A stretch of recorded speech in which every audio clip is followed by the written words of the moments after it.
What is the correct market mind set എന്താണ് നമുക്ക് മാർക്കറ്റിലേക്ക് എൻട്രി ആവുന്നതിന് മുമ്പ്?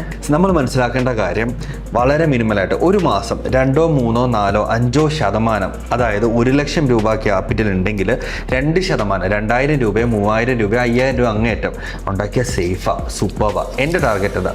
എനിക്കൊരു 3% മന്ത്ലി, ഞാൻ ഹാപ്പിയാണ്, ഭയങ്കര ഹാപ്പിയാണ്. 5% ഇപ്പോൾ ട്രെയിൽ ചെയ്തു പോകുന്ന സമയങ്ങളിൽ 5% കിട്ടിയാൽ എനിക്ക് ബമ്പർ ലോട്ടറി അടിച്ചില്ല. ഇതാണ് റിയാലിറ്റി. ചില മന്ത് നമ്മൾ ലോസും വരുത്തും. ഞാൻ ഈ ട്രംപിൻ്റെ ഇത് വന്നപ്പോഴത്തേക്ക് ഞാൻ പ്യൂർലി ഇൻ ടു സ്വിങ് ആണ്. അതും സ്റ്റോക്ക് ഫ്യൂച്ചേഴ്സ് ആണ്, സ്റ്റോക്ക് ഓപ്ഷൻസും ചെയ്യാറുണ്ട്. അപ്പോൾ എന്താ സംഭവിക്കുക, ട്രംപ് എന്തെങ്കിലും സെക്ടറിനെ പറ്റി പറയുമ്പോൾ അടുത്ത ദിവസം നേരെ ഗ്യാപ് ഡൗൺ വരുന്നത്. എന്നെ 2-3 തവണ ഹിറ്റ് ചെയ്തു, എസ്പെഷ്യലി ജൂലൈയിൽ ഹിറ്റ് ചെയ്തു. ലോസ് വന്നു. ഓക്കെ ഫൈൻ, ഞാൻ വെയിറ്റ് ചെയ്തു. എൻ്റെ അതല്ലാന്ന് മനസ്സിലായി. ഓഗസ്റ്റിൽ ഞാൻ ട്രേഡ് ചെയ്തില്ല, കൂൾ ഡൗൺ പീരീഡ് കൊടുത്തു. എന്തോ സംഭവിച്ചിട്ടുണ്ട്, മാർക്കറ്റ് നോർമലൈസ് ആകട്ടെ എന്നുള്ളത്. സോ പറയേണ്ടത് എനിക്കിത് മാത്രമാണ്. മാർക്കറ്റിൽ എക്സ്പെക്റ്റേഷൻ കുറയ്ക്കണം. നമുക്ക് 3% ഒക്കെ പറഞ്ഞാൽ കൂടുതലാണ്. ഒരു വർഷം ബാങ്കിൽ ഇട്ട് കഴിഞ്ഞാൽ 6%, 7% കിട്ടുന്നത്.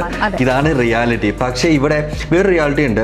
ഇവിടെ എല്ലാ ട്രേഡേഴ്സും ഒരു 3% മുകളിൽ പ്രോഫിറ്റ് ഉണ്ടാക്കുന്നുണ്ട്. പക്ഷേ ഇവരുടെ ഓവർ ട്രേഡ് കാരണമാണ് ഇവർ പിന്നെയും കൊണ്ട് ലോസിലേക്ക് പോവുക.